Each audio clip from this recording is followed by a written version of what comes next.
Welcome to our channel BSR learning point. जी हाँ दोस्तों, आज की इस वीडियो में मैं आपको कक्षा 10th के मैथ्स का प्रश्नावली 1.3 जो कि मोस्ट वीवीआई प्रश्नावली है, तो चलिए इसको करते हैं, क्योंकि इससे जो है एक क्वेश्चंस बोर्ड एग्जाम में हर एक बार पूछे जाते हैं। तो चलिए इसको नए अंदाज में बनाते हैं। तो गाइज बने रहिए हमारे साथ इस वीडियो में अंत तक। चलिए वीडियो का स्टार्ट करते हैं बिना किसी देरी के। दोस्तों, प्रश्नावली 1.3 को करने से पहले कुछ इसके इम्पोर्टेंट टिप्स को जान लेते हैं, ठीक है। तो चलिए, ये जो प्रश्नावली है यह वास्तविक संख्या के अंतर्गत आता है, ठीक है। तो यहाँ पर लिखेंगे वास्तविक संख्या, ठीक है। वास्तविक संख्या, ये फर्स्ट चैप्टर है गणित का और ये इसी के अंतर्गत आता है। ये तो सभी जानते हैं कि वास्तविक संख्या जो है ये दो संख्या से मिलकर के बना है। जैसे एक में आता है परिमेय संख्या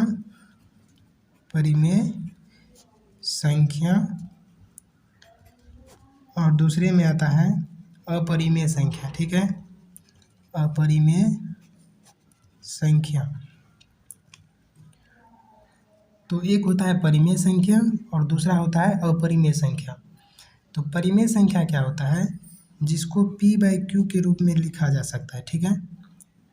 और जहाँ इसमें क्या होता है, कंडीशन होता है कि Q डज नॉट इक्वल 0 होना चाहिए। और अपरिमेय संख्या होता है कि जिसको P/Q के रूप में नहीं लिखा जा सके, जिसको P/Q के रूप में नहीं लिखा जा सके, ठीक है। तो चलिए, अपरिमेय संख्या को P/Q के रूप में नहीं लिखा जाता है और परिमेय संख्या को P/Q के रूप में लिखा जाता है। और इसमें जो P और Q है ये क्या है, ये है सअभाज्य संख्या। जहाँ यहाँ पर लिख सकते हैं P और Q क्या है, सअभाज्य संख्या, ठीक है। ये सअभाज्य संख्या है। सअभाज्य संख्या का जो HCF होता है वह 1 होता है। देखिए, सअभाज्य संख्या किसको बोलेंगे, सअभाज्य संख्या उसको बोलेंगे जिससे HCF highest common factor P, Q, इसका क्या हो जाएगा, 1 हो जाएगा। जैसे सअभाज्य संख्या ले लेते हैं HCF, यानी कि उसका जैसे 3 और 5, ठीक है। 3, 5 ले लिए, तो 3, 5 ऐसे ही लिए तो इसका HCF क्या हो जाएगा, 1, यानी कि P और Q जो है सअभाज्य संख्या है। तो P का वैल्यू है 3 और Q का वैल्यू है 5। तो इसको जो है P/Q के रूप में लिखिए तो क्या हो जाएगा, 3/5, ठीक है। तो 3/5 हो गया। तो 3 जो है या तो स्वयं से कटता है या 1 से कटता है, और 5 भी है, यह भी स्वयं से कटता है और 1 से कटता है। इसका कोई उभयनिष्ठ गुणनखंड नहीं होता है, सिर्फ एक ही होता है जो उभयनिष्ठ गुणनखंड होता है, यानी कि ये भी 1 से कटता है, ये भी 1 से कटता है। ये जो है अपरिमेय संख्या को तो P/Q के रूप में नहीं लिखा जाता है। तो चलिए अब मुद्दा पे आते हैं, प्रश्नावली 1.3 पे। उसमें क्या कहता है कि अपरिमेय संख्या जैसे √3, √2, 2√3, 2 + 2√3, इस तरह के संख्या को क्या कहेगा कि सिद्ध कीजिए कि ये संख्याएं अपरिमेय है, ठीक है। सिद्ध करने के लिए बोलेगा तो उसको सिद्ध करेंगे और सब में कॉमन चीज़ एक ही होता है।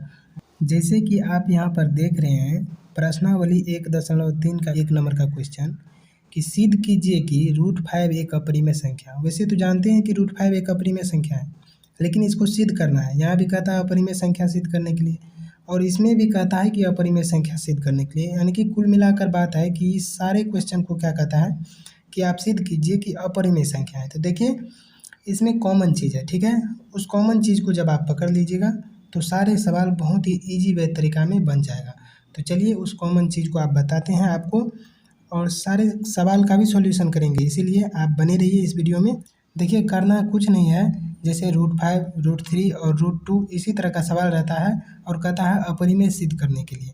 तो सबसे पहले क्या करेंगे, इसको मान लेंगे सिद्ध करने के लिए। अपरिमेय कहता है सिद्ध करने के लिए, तो इसके विपरीत मानेंगे, यानी कि अपोजिट। उसको मानेंगे कि माना कि ये परिमेय संख्या है, तो सबसे पहले क्या करेंगे, अपोजिट मानेंगे यानी कि विपरीत मानेंगे, विपरीत मानेंगे। फर्स्ट स्टेप है कि उसको क्या करेंगे, विपरीत मानेंगे। अब देखिए अब क्या करेंगे, दोनों पक्ष, ये तो दूसरा स्टेप हो गया, यानी कि पी बाई क्यू के इक्वल में लिखेंगे उसको। उसके बाद देखिए लिखेंगे तीसरा स्टेप में क्या हो जाएगा, तीसरा स्टेप में हो जाएगा कि इसका वर्ग करेंगे, क्या करेंगे, वर्ग करेंगे। और वर्ग करने के बाद उसका जो है कैलकुलेशन करेंगे। और कैलकुलेशन करने के बाद अंत में जो पॉइंट होगा, चौथा पॉइंट, अंत में 4 नंबर में लिखेंगे, अतः हमारी कल्पना करना गलत साबित हुआ। रूट 2 रहेगा तो 2 देंगे, रूट 3 रहेगा रूट 3 देंगे। रूट 3 एक अपरिमेय संख्या है, ठीक है। तो चलिए इसको क्या करेंगे, इसी तरह से इसी स्टेप को पूरा करेंगे, सवाल सब ठो फटाफट बन जाएगा, ठीक है। तो चलिए प्रश्नावली 1.3 का क्वेश्चन 1 नंबर से बनाते हैं। देखिए पहला क्वेश्चन है कि सिद्ध कीजिए कि रूट 5 एक अपरिमेय संख्या है, ठीक है। इसको बहुत इजी वे में बनाते हैं, आप बने रहिए वीडियो में, आपको बिल्कुल घबराने की आवश्यकता नहीं है, बहुत इजी वे में इसको बनाएंगे, ठीक है। तो चलिए इसको अब देखिए इसका हल क्या हो जाएगा। माना कि रूट 5 एक परिमेय संख्या है, माना कि रूट 5 एक परिमेय संख्या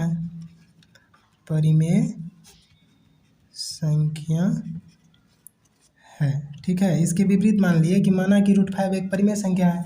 जब रूट 5 एक परिमेय संख्या है तब इसे क्या करते हैं, पी बाई क्यू के रूप में लिखते हैं। तो तब इसे पी बाय क्यू के रूप में लिखा जा सकता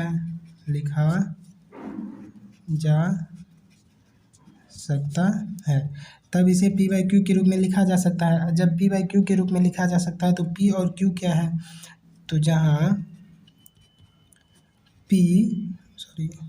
पी तथा क्यू सहअभाज्य संख्या है, सहअभाज्य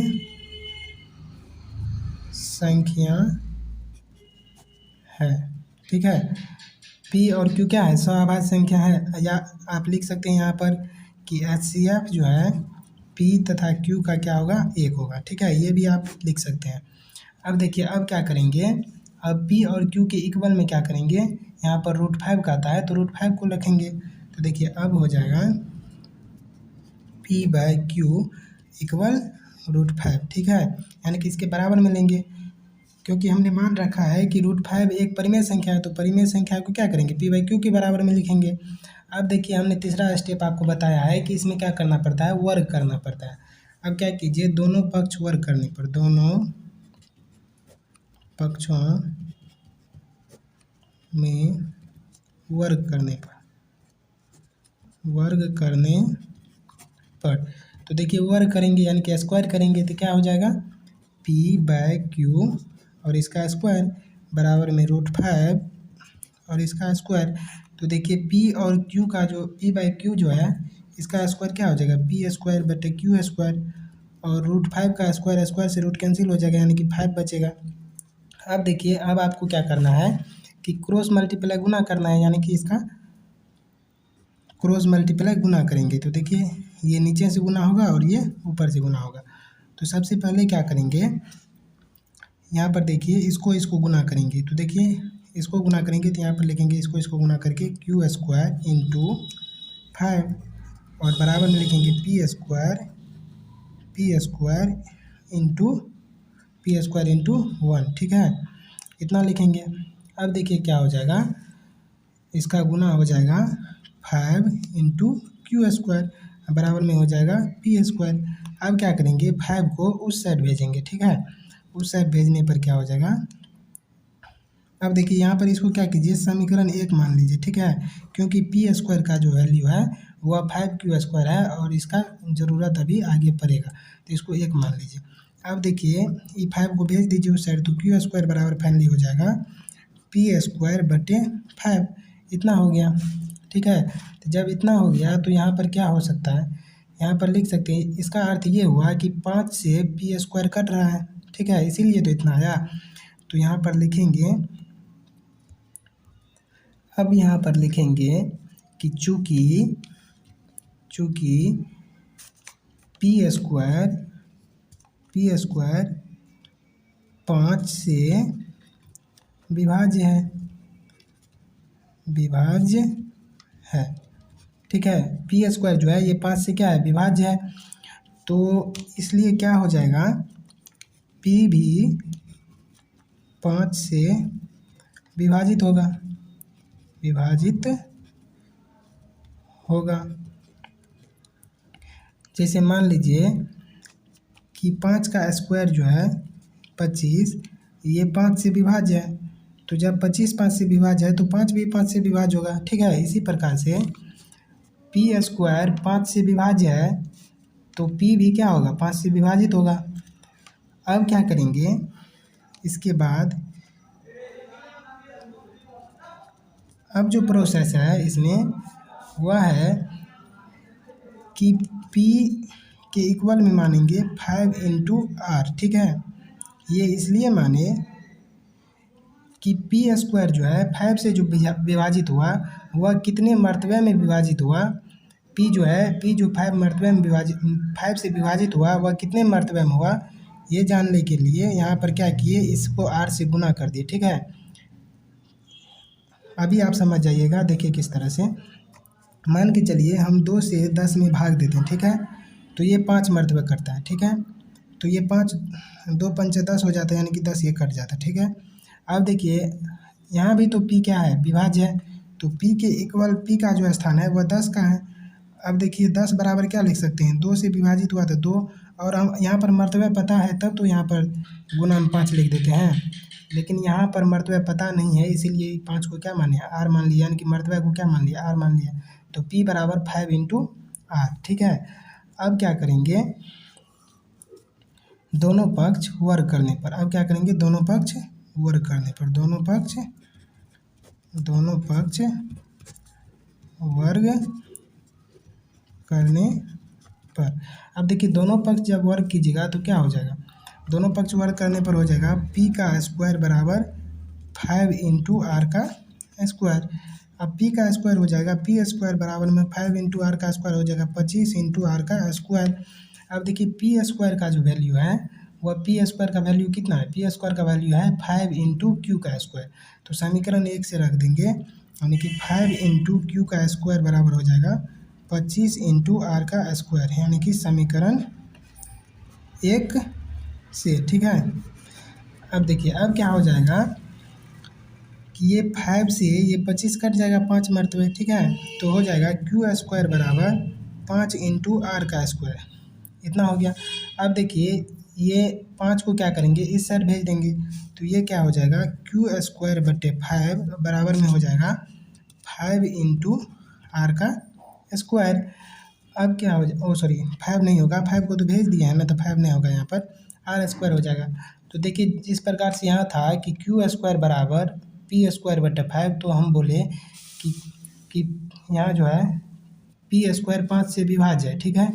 तो यहाँ भी तो वही कंडीशन है, यहाँ है कि q² जो है q² के बटे में 5 है, तो अर्थात यह स्पष्ट होता है कि q² जो है 5 से विभाज्य है।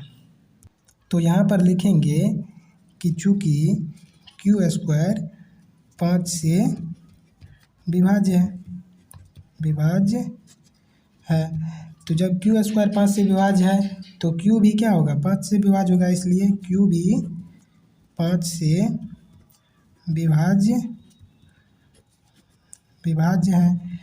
अब देखिए कि कोई संख्या है और दोनों का उभयनिष्ठ गुणनखंड 5 है, ठीक है। तो देखिए यहाँ पर हो गया कि p भी कोई संख्या है, सअभाज्य संख्या, और सअभाज्य संख्या का दो ही गुणनखंड होता है, या तो वो स्वयं होता है या एक होता है। लेकिन यहाँ पर क्या साबित हो गया, p का एक गुणनखंड 5 है और q का भी एक गुणनखंड क्या है, q का भी एक गुणनखंड 5 है। तो यह जो है अवधारणा को विरोधाभास साबित कर देता है, ठीक है। क्योंकि हम जानते हैं कि p और q का जो HCF होता है, p और q का HCF एक होता है, लेकिन यहाँ पर गुणनखंड 5 आ गया। इसका अर्थ ये हो गया कि p और q का HCF जो है 5 हो जाएगा, तो जो कि असंभव है। तो यहाँ पर लिखेंगे कि इससे स्पष्ट होता है कि इससे स्पष्ट होता है कि p तथा q का एक उभयनिष्ठ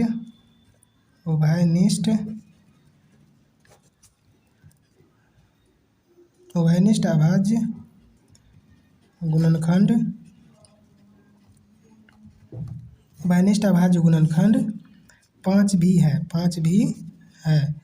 जो कि असंभव है। क्योंकि यदि इसका गुणनखंड 5 होगा तो इसका HCF 5 हो जाएगा, HCF 1 नहीं होगा, और जब HCF 1 नहीं होगा तो यह सवाभाज्य संख्या नहीं होगा। लेकिन ये p और q तो पहले से सवाभाज्य संख्या है, और यह कह रहा है कि सवाभाज्य संख्या नहीं होगा। तो ये क्या हो रहा है कि यहाँ पर विरोधाभास प्रकट हो रहा है, ठीक है। तो यहाँ पर मानेंगे, यहाँ पर असंभव है, अतः हमारी अवधारणा का मतलब जो माने हैं ऊपर में, अवधारणा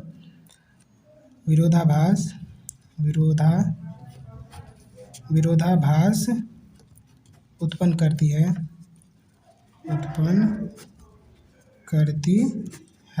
ठीक है। और यहाँ पर लिख देंगे कि √5 जो है एक अपरिमेय संख्या है, ठीक है। √5 एक अपरिमेय संख्या है,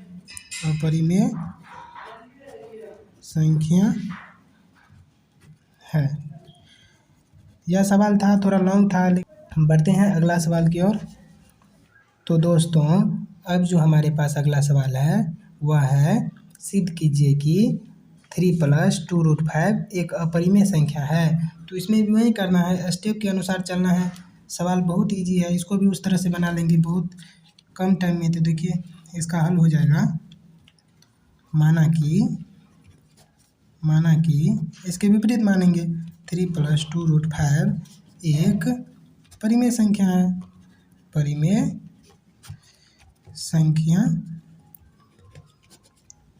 है, ठीक है। इसके विपरीत माना कि 3 + 2√5 एक परिमेय संख्या है, तब इसे p/q के रूप में लिखा जा सकता है। तब इसे p/q के रूप में लिखा जा सकता है, जहाँ p तथा q सह अभाज्य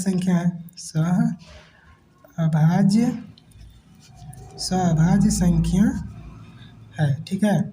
जहाँ p और q क्या है, सह संख्या है, और सह संख्या का मौस 1 होता है। तो आप यहाँ पर लिख सकते हैं HCF highest common factor p, q = 1, ये भी आप डाल सकते हैं, ठीक है। तो चलिए अब आगे का प्रोसेस है कि अब क्या करेंगे। अब p/q यहाँ पर देखिए 3 + 2√5 है, इतना है। तो क्या करेंगे, 3 + 2√5 को क्या करेंगे, इक्वल में लिख देंगे, p/q के इक्वल में, ठीक है। क्योंकि इसको माने हैं परिमेय संख्या, तो परिमेय संख्या को परिमेय संख्या के इक्वल में लिख सकते हैं, ठीक है। परिमेय संख्या को अपरिमेय संख्या के इक्वल में नहीं लिख सकते हैं, लेकिन परिमेय को परिमेय के इक्वल में लिख सकते हैं। तो अब इसमें क्या करेंगे, ये 3 है और इसमें जुटा हुआ है, तो इसको क्या करेंगे, उस साइड भेज देंगे। तो भेजिए, इसको क्या हो जाएगा, इस साइड बचेगा +2√5 और इस साइड आ जाएगा p/q, अब माइनस में आ जाएगा 3, ठीक है। इस साइड प्लस में, इस साइड आएगा माइनस में। अब देखिए पीछे में, यानी कि पीछे में प्लस का कोई वैल्यू नहीं था, यानी कि प्लस छुपा रहता है। तो यहाँ पर क्या होगा, यहाँ पर लिख सकते हैं 2√5 = p/q, -3।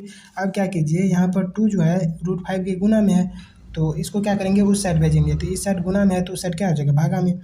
तो √5 को रखेंगे इस साइड और इसको भेज देंगे, तो p/q -3 अब बटे में क्या हो जाएगा 2, ये भागा में आ जाएगा क्योंकि इस साइड क्या था, गुना में। अब देखिए, अब आप ही सोचिए कि ये √5 जो कि ऊपर में हमने सिद्ध किया है कि √5 क्या है, अपरिमेय संख्या है, और ये जो है ये परिमेय, ये परिमेय और ये परिमेय।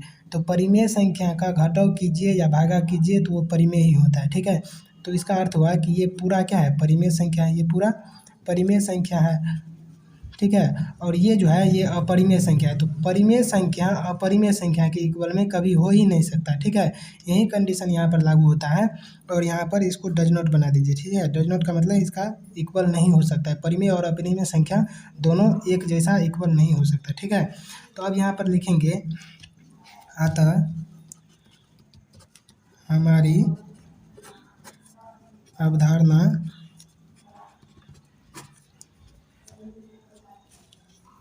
विरोधाभास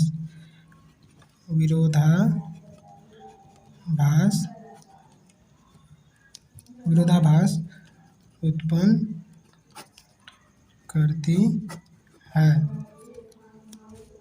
ठीक है, उत्पन्न करती है। अब लिखेंगे, यहाँ पर कह रहा था कि 3 + 2√5 को सिद्ध करने के लिए, तो यहाँ पर लिखेंगे 3 + 2√5 एक अपरिमेय संख्या है, अपरिमेय संख्या है, ठीक है। तो चलिए, आपको समझ में आ गया होगा, दैट इम्प्लाइज देना नहीं भूलिएगा। तो दोस्तों, नंबर 3 में जो क्वेश्चन है वह 3 क्वेश्चन है, चलिए इसको फटाफट कर लेते हैं। तो 3 नंबर का जो फर्स्ट क्वेश्चन है वो कहता है, 3 नंबर का फर्स्ट क्वेश्चन 1/, हल क्या हो जाएगा, इसका हल हो जाएगा, माना कि 1/√2 एक परिमेय संख्या है, तब इसे p/q के रूप में लिखा जा सकता है, ठीक है। बिल्कुल वही भाषा का प्रयोग करना है, यहाँ पर जो संख्या दिया रहेगा उसको क्या करना है, सिर्फ लिख लेना है और एक परिमेय संख्या मान लेना है। उसके बाद उसको p/q के रूप में लिखा जा सकता है, जहाँ p तथा q सहअभाज्य संख्या है, p और q सहअभाज्य संख्या है।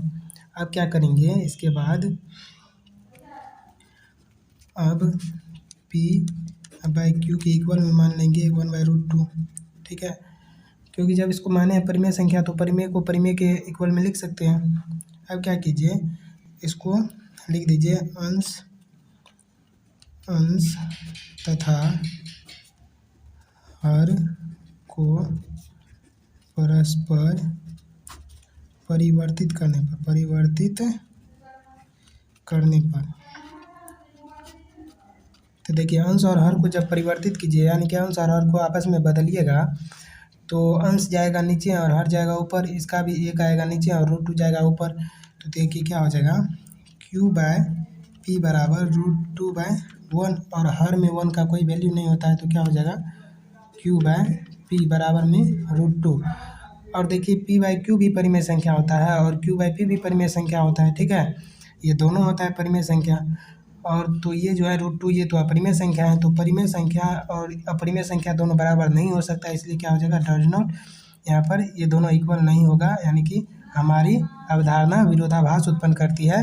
अतः क्या हो जाएगा, 1/√2 एक अपरिमेय संख्या है, यहाँ पर लिख देंगे, हमारी अवधारणा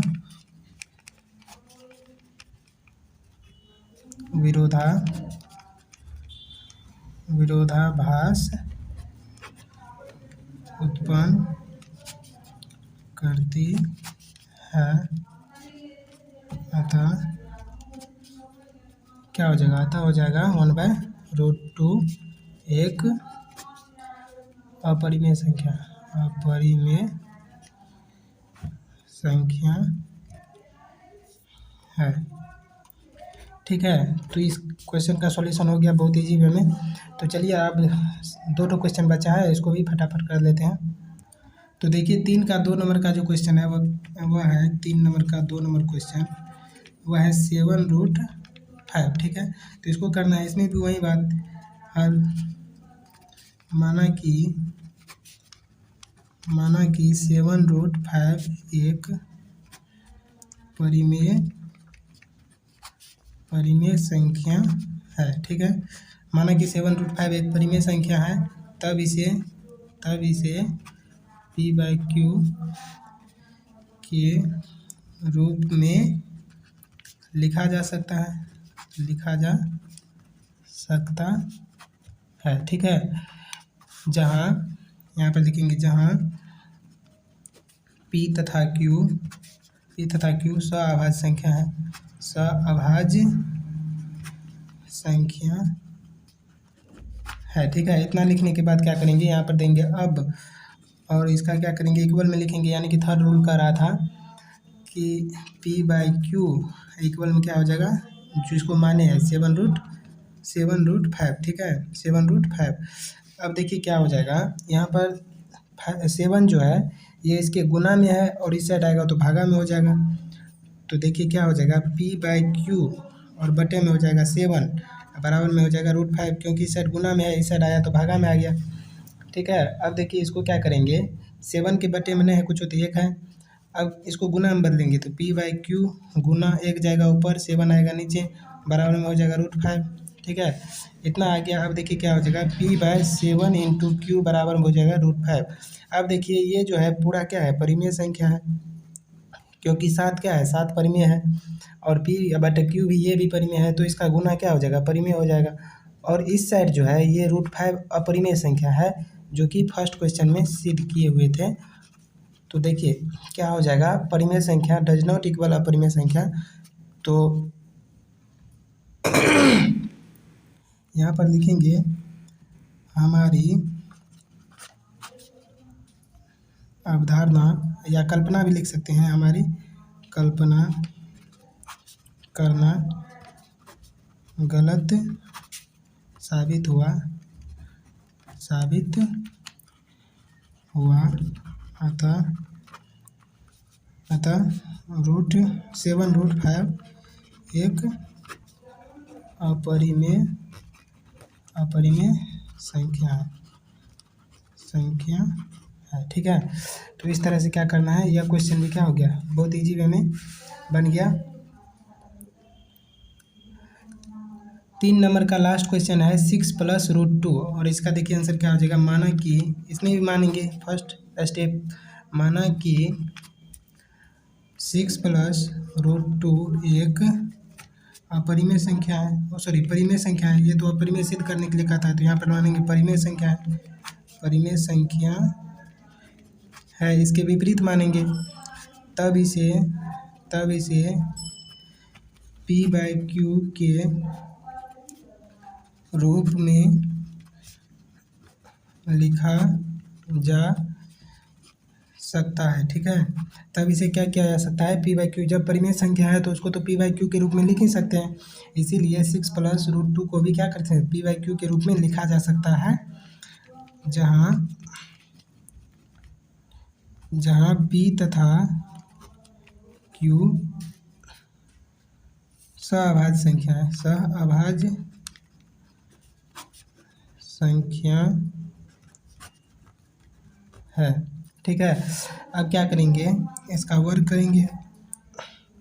यहाँ पर देखिए p/q के इक्वल में लिखेंगे 6 + √2। ठीक है, अब देखिए 6 है इस साइड, तो 6 को क्या करेंगे, प्लस में है इस साइड लाएंगे, तो क्या हो जाएगा, p/q माइनस में क्या हो जाएगा, 6 बराबर में क्या हो जाएगा, √2। ये भी देखिए ये सब क्या है, परिमेय संख्या है, क्योंकि ये भी परिमेय है, p/q परिमेय है और 6 भी परिमेय है। परिमेय संख्या का घटाव हो या गुना हो या भाग हो, ये सब क्या होता है, परिमेय ही होता है। तो ये सारा क्या हो गया, परिमेय संख्या, और ये क्या है, अपरिमेय संख्या। तो परिमेय डज नॉट इक्वल अपरिमेय, तो क्या हो जाएगा, हमारी अवधारणा